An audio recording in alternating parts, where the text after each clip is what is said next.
നീറ്റിന് prepare ചെയ്തുകൊണ്ടിരിക്കുന്ന കുട്ടികൾ ഏറ്റവും കൂടുതൽ പ്രയാസപ്പെടുന്ന ഒരു ടോപ്പിക്കിനെ കുറിച്ചാണ് ഞാൻ ഡിസ്കസ് ചെയ്യാൻ പോകുന്നത്. അത് തന്നെയാണ് പെൻഡിങ് ടോപ്പിക്. നമുക്കറിയാം എത്രത്തോളം ടോപ്പിക്സ് നമുക്ക് പെൻഡിങ് ഉണ്ടാവും. ഞാൻ ആദ്യം തന്നെ ചോദിക്കട്ടെ, പെൻഡിങ് ടോപ്പിക് ഇല്ലാത്ത ഒരു സ്റ്റുഡൻറ്റ് എന്തെങ്കിലും ഉണ്ടെങ്കിൽ ഈ വീഡിയോൻ്റെ താഴെ കമൻറ്റ് ചെയ്യട്ടെ. അതൊരു ചലഞ്ചായിട്ട് നിങ്ങൾ ഏറ്റെടുക്കുക. അപ്പോൾ ആദ്യം തന്നെ നിങ്ങൾക്ക് മനസ്സിലാക്കാൻ പറ്റും പെൻഡിങ് ഇല്ലാത്ത കുട്ടികൾ വളരെ എണ്ണം കുറവായിരിക്കും എന്നുള്ളത്. സോ ഈ പെൻഡിങ് ഉള്ളതിന് നമുക്ക് എങ്ങനെ ഡീൽ ചെയ്യുക എന്നുള്ളത് ഈ ഒരു വീഡിയോയിലൂടെ നമുക്ക് നോക്കാം. പെൻഡിങ് വരിക എന്നുള്ളത് നമുക്ക് അസുഖം കാരണം, ചില ടോപ്പിക്സ് ക്ലാസ് അറ്റൻഡ് ചെയ്യാതെ കാരണം, മാത്രമല്ല ചില ടോപ്പിക്സ് ക്ലാസ് അറ്റൻഡ് ചെയ്യുന്നത് ഗുഡായിട്ട് കോൺസെൻട്രേറ്റ് ചെയ്യാൻ പറ്റില്ല, മാത്രമല്ല അന്ന് റിവൈസ് ചെയ്യാൻ പറ്റാത്തതുകൊണ്ട് ആ ടോപ്പിക്സിനെ കുറിച്ചുള്ള എൻ്റെ ധാരണ നല്ല കുറവാണ് എന്നുള്ള രൂപത്തിലേക്കൊക്കെ വരാറുണ്ട്. മാത്രമല്ല എക്സാം എഴുതുന്ന സമയത്ത് ആ ഏരിയയിൽ മാത്രം എനിക്ക് കൂടുതൽ മാർക്ക് കുറയുന്നു എന്ന് തോന്നിയ പിള്ളേരുണ്ട്. അപ്പോൾ ഈ സമയത്ത് ഈ ടോപ്പിക്ക് എങ്ങനെ ഞാൻ ഡീൽ ചെയ്യും? കാരണം നല്ല ഇൻറ്റൻസീവായ റിവിഷൻ നടന്നുകൊണ്ടിരിക്കുകയാണ്, എക്സാംസ് വരുന്നുണ്ട്, ഡെയിലി റിവിഷൻ ചെയ്യാനുള്ള ടോപ്പിക്സ് വന്നുകൊണ്ടിരിക്കുക, നല്ല അതിൻ്റെ ടൈം ടേബിൾ വന്നുകൊണ്ടിരിക്കുക. ഇതിൻ്റെ ഇടയിലൂടെ ഞാനിങ്ങനെ പെൻഡിങ് ടോപ്പിക്സ് ഡീൽ ചെയ്യുന്നുള്ളത് വലിയൊരു ഡിസ്റ്റർബൻസ് ആണ് മൈൻഡിൽ. അപ്പോൾ അത് വളരെ ക്വിക്കായിട്ട് നമുക്കതിൻ്റെ സൊല്യൂഷൻ നോക്കാം. ഒന്നാമത്തെ കാര്യം, പെൻഡിങ് ടോപ്പിക് വരാത്ത ആളുകളില്ല എന്നുള്ള കാര്യം നമുക്കറിയാം. മാത്രമല്ല പെൻഡിങ് വന്നു കഴിഞ്ഞാൽ അതിനെ ഒറ്റയടിക്ക് പഠിക്കുക എന്നുള്ളതല്ല നമ്മൾ നോക്കേണ്ടത്. പെൻഡിങ് അഥവാ നമുക്ക് ഇല്ല എന്നുണ്ടെങ്കിൽ പോലും നമുക്ക് പറയാം, ഐഡിയലി ഒരു സ്റ്റുഡൻറ്റിന് എടുക്കുക, എല്ലാ ടോപ്പിക്കും വളരെ ക്ലിയറായി പഠിച്ച് 85 ചാപ്റ്റേഴ്സ് അല്ലെങ്കിൽ 3 സബ്ജക്റ്റിലെ എല്ലാ ചാപ്റ്റേഴ്സും ക്ലിയർ ആയിട്ടുള്ള ഒരു ഐഡിയൽ ഗ്യാസ് ഇക്വേഷൻ എന്നൊക്കെ പറയുന്ന പോലെ ഒരു ഐഡിയൽ സ്റ്റുഡൻറ്റ് ഉണ്ട് എന്ന് വിചാരിക്കുക.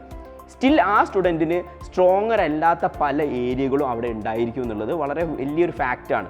സോ ഇനി അഥവാ നിങ്ങൾക്ക് ഫുൾ ടോപ്പിക് കവർ ചെയ്യാൻ പറ്റിയിട്ടുണ്ടെങ്കിലും പെൻഡിങ് അല്ലെങ്കിൽ പോലും ചില ടോപ്പിക്കിൽ നമ്മൾ വീക്കറായിരിക്കും. സോ നമ്മൾ മൈൻഡിൽ കൊണ്ടുവരേണ്ടത്, നമ്മൾ പഠിക്കാത്ത കാരണം മിസ്സായതോ, ചില ക്ലാസ്സുകൾ അറ്റൻഡ് ചെയ്യാൻ പറ്റാത്തതോ, അസുഖം കാരണം മിസ്സായ ക്ലാസ് ബേസ് ചെയ്തുള്ള ടോപ്പിക്ക് നമുക്ക് സ്ട്രോങ്ങർ അല്ലാത്ത ഒരു ഏരിയ ആയിട്ട് നമുക്ക് മാറ്റി വെക്കാം. അത് എല്ലാ സ്റ്റുഡൻസിനും അതേപോലെ ഉണ്ടായിരിക്കും. ആ ഒരു സ്ട്രോങ്ങർ അല്ലാത്ത ഏരിയനെ നമ്മൾ ഒറ്റയടിക്ക് ഗ്രാസ്പ് ചെയ്ത് കൊണ്ടുവരിക എന്നുള്ള കാര്യം നമ്മൾ ഒരിക്കലും ചെയ്യാൻ ട്രൈ ചെയ്ത് നോക്കരുത്. ഈവൺ ദോ നമുക്കൊരു ടൈം കിട്ടി, ഒരു 2 days ഗ്യാപ്പ് കിട്ടി, അല്ലെങ്കിൽ നമ്മൾ റിവിഷൻ്റെ ഇടയിൽ നമ്മളൊരു ഡേ ഗ്യാപ്പ് അതിന് കൊടുത്തിരുന്നു, ആ ഡേയിൽ ഫുള്ളായിട്ട് ഇരുന്നുകൊണ്ട് നമ്മളെ പെൻഡിങ് വരുന്ന ടോപ്പിക്ക് പഠിക്കുക എന്നുള്ള പോലത്തെ മണ്ടത്തരങ്ങൾ നമ്മൾ ചെയ്യാൻ പാടില്ല. ഈ പെൻഡിങ് വരുന്ന ടോപ്പിക്ക് അല്ലെങ്കിൽ കൂടുതൽ തെറ്റുന്ന ഏരിയകൾ എന്ന് പറഞ്ഞു കഴിഞ്ഞാൽ നമ്മൾ ഇമോഷണലി അതിനായിട്ട് കണക്റ്റഡ് ആയിരിക്കില്ല, അല്ലെങ്കിൽ ആ ടോപ്പിക്കിൽ നമ്മളായിട്ടുള്ള ആ ഒരു മെൻ്റൽ അറ്റാച്ച്മെൻറ്റ് നല്ല കുറവായിരിക്കും എന്നുള്ള. നമ്മൾ ആദ്യം കൊണ്ടുവരേണ്ടത് ഈ ടോപ്പിക്കായിട്ടുള്ള അറ്റാച്ച്മെൻ്റ് ആണ്. സോ ഡെയിലി ബേസ് ചെയ്ത് ഇതേപോലെ സ്കിപ്പായ ടോപ്പിക്ക്, പെൻഡിങ് വരുന്ന ടോപ്പിക്കിന് വളരെ കുറഞ്ഞ സമയം നിങ്ങൾ അലോട്ട് ചെയ്യുക. ജസ്റ്റ് ഐ സേ ഒരു അരമണിക്കൂർ നിങ്ങൾ ഏറ്റവും ബെസ്റ്റ് ആയിട്ടുള്ള ഒരു മോർണിംഗ് അവർ, ചില ആളുകൾക്ക് ഈവനിങ് അവേഴ്സ് ആയിരിക്കും ബെസ്റ്റ് ആയിട്ടുണ്ടായിരിക്കുക. ആ ഒരു ടൈമിൽ നിങ്ങൾ വളരെ കുറഞ്ഞ സമയം അതിനായിട്ട് മാറ്റി വെക്കുക. ആ ഒരു പെർട്ടിക്കുലർ ടൈമിൽ മാത്രം ഈ പെൻഡിങ് വരുന്ന ടോപ്പിക്ക് ക്വിക്കായിട്ട് റിവേഴ്സ് ചെയ്യുക. ശ്രദ്ധിക്കേണ്ടത് ആ സമയത്ത് അതിൻ്റെ ഫുൾ ടോപ്പിക് പഠിക്കുക എന്നുള്ള കാര്യം ചെയ്യരുത്, നമ്മൾ എക്സ്പോസ് ചെയ്യുക. ഇങ്ങനെ ഫ്രീക്വൻ്റ് ആയിട്ട് ഈ ടോപ്പിക്കിനെ കുറിച്ച് ഒരു 10 days 20 days എക്സ്പോസ് ചെയ്ത് കഴിഞ്ഞാൽ ആ ടോപ്പിക്ക് റിലേറ്റീവ്ലി നമുക്ക് എളുപ്പമാകാൻ തുടങ്ങും. ഫോർ എക്സാമ്പിൾ, ഓർഗാനിക് കെമിസ്ട്രിയിലെ ചില നെയ്മഡ് റിയാക്ഷൻ എനിക്ക് തീരെ അറിഞ്ഞുകൂടാ. നമ്മൾ ആ നെയ്മഡ് റിയാക്ഷൻസ് ഒക്കെ നോട്ട് ചെയ്ത് വെച്ചിട്ടുണ്ട്. നമ്മൾ ഒരു ദിവസം ഇരുന്ന് പഠിക്കുന്നതിനേക്കാളും 10 minute ഒരു ദിവസം ക്വിക്കായിട്ട് ആ ഒരു റിയാക്ഷൻ നോക്കുന്നു, എടുത്തു വെക്കുന്നു. നെക്സ്റ്റ് ഡേ രാവിലെ 7:30 വീണ്ടും നോക്കുന്നു, എടുത്തു വെക്കുന്നു. നെക്സ്റ്റ് ഡേ 7:30 അത് എടുക്കുന്നു, നോക്കുന്നു.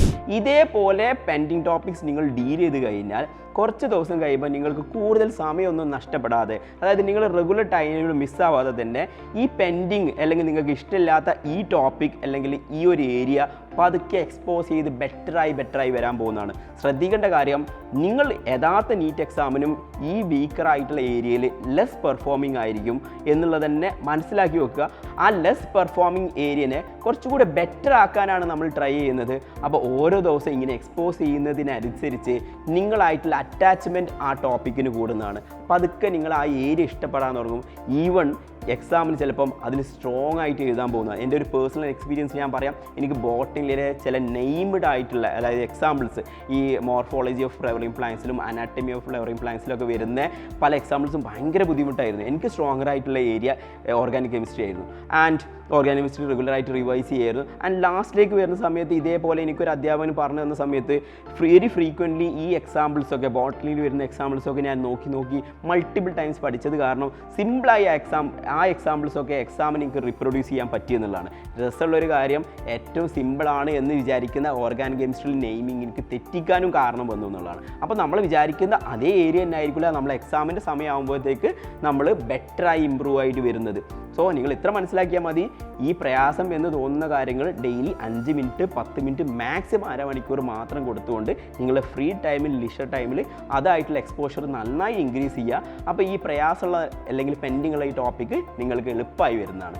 സോ ഇതേപോലെ നിങ്ങൾക്ക് ഡീൽ ചെയ്യാൻ പ്രയാസമുള്ള ടോപ്പിക്ക് അല്ലെങ്കിൽ നിങ്ങൾക്ക് ഡീൽ ചെയ്യാൻ പ്രയാസമുള്ള ചില ബുദ്ധിമുട്ട് വരുന്ന കാര്യങ്ങൾ ഈ ഒരു വീഡിയോൻ്റെ കമൻ്റായിട്ട് ആഡ് ചെയ്യുക. അതിൻ്റെ സൊല്യൂഷനായിട്ട് നമ്മൾ അടുത്ത വീഡിയോയിൽ കാണുന്നതാണ്. അതുവരെ താങ്ക് യു.